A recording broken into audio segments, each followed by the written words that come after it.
Hi, I'm Father John Muir, and next to me here is Joel Morehouse. Hi, Joel. Hi, Father. We're talking about the Triduum, Holy Week, and today we're going to talk about Good Friday.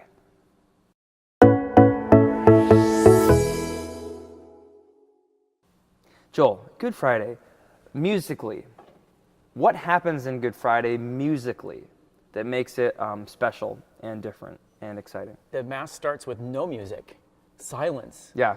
And that's pretty unusual. And the priest walks in silence, right? Boop. And just falls over face down on the floor with the prostration. Somebody might get worried. Yeah. Somebody might even think, is he going to, did he trip or did something happen?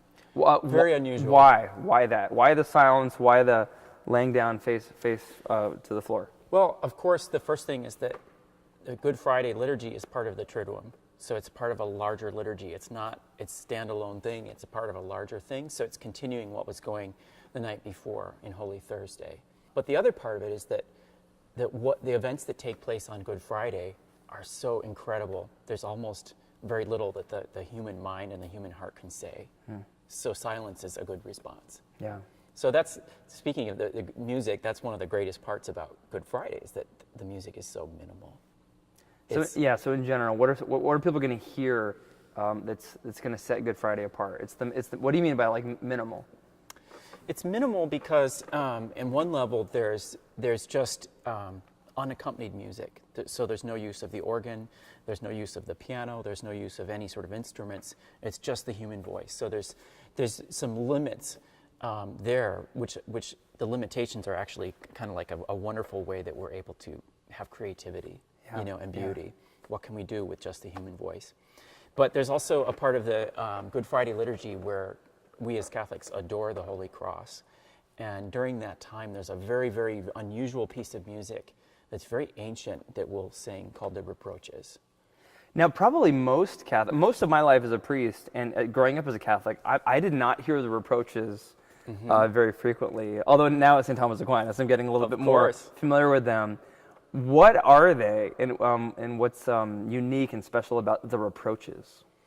Well, we think about the word reproach being like scolding, or almost like somebody's going through a divorce and they have a reproach for their spouse, right? Like, I took out the trash every day for 30 years and you stayed on the couch. What have you done for me lately? What have you done for me, right? And that's, there is a sense of that, but God's not needy like that. And so the reproaches, basically in the reproaches, it's this text that it's in the voice of Jesus. Jesus says, I led you out of the land of Egypt and brought you into the land of plenty, and you've pierced my side with a lance. Yeah. So it's juxtaposing all of the different facets of what he experiences on the cross, getting crowned with thorns, getting, whipped 40 times, all of that. It's juxtaposing that with all of God's actions for humanity leading up to that point. That's amazing. So just to put it into our minds, so what's actually happening? It's the veneration of the cross. So people are walking up to kiss the cross or to touch the cross while the choir is singing in the voice of Jesus this litany of what he has done. I think part of it is that if anybody's ever, like in a human relationship, been in the friend zone, you try to explain to the person that, like, I love you, but you feel like you can't tell that person because you're stuck in the friend zone. The reproaches are kind of God's way of saying, as he's on the cross, right, as he's giving his final act of love for us, I loved you all along. And this has always been the way it is. And there's kind of this rush for the person who's taking that in, like, wow, God loved me so much. He loved me way back then, he loved me here, and he loves me right now to the ultimate point. And it's for real. It takes the relationship to a different level. What you're saying, it sounds like, is that it's not, there's still an invitation quality to it. Absolutely. It's not like a finger wagging quality. No, not at all. And it's like, because God is always ahead of us. God is always, it says, St. Paul says, God loved us when we were yet sinners. He died on the cross for us. So God's a step ahead of us. And so all of these things he's telling you, I loved you. It's sort of like somebody who's in the friend zone telling the girl or whatever, or the guy that they're interested in, I loved you all along. Do you get it now? Do you finally get it?